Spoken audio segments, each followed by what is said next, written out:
Kasipul hoye! Kasipul hoye! Serikali ambaye ni serikali ya broad based ambao sasa iko na chama cha UDA, iko na vyama vingine vya Kenya Kwanza na iko na ODM. Sasa tumesikizana ya kwamba wakati huu tutumie katika maendeleo ya kuinua wananchi, tuwachane na siasa ambazo hasina msingi. Siku ya siasa itafika 2027. Na ndio nikiwa hapa nataka niseme hivi sasa, muliona last year kwa sababu ya broad based tulikuja hapa Homa Bay Town, na kwa sababu siku ya mashujaa tulifanya hapa Homa Bay Town, uliona tukilitengeneza barabara, tukaweka vitu vingi pale Homa Bay Town.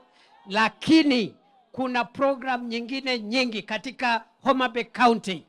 Nataka niseme hivi tunavyoongea, ile stima ambayo inawekwa hapa Homa Bay County ni ya shilingi bilioni 2 ambayo inatumika kuwekea wananchi zaidi ya 26,000 manyumba ambayo yanawekwa stima saa hii hapa Homa Bay County ni manyumba 26,000 kwa gharama ya shilingi bilioni 2.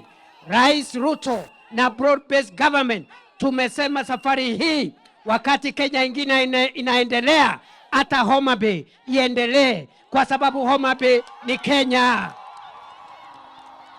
Kweli si kweli jameni?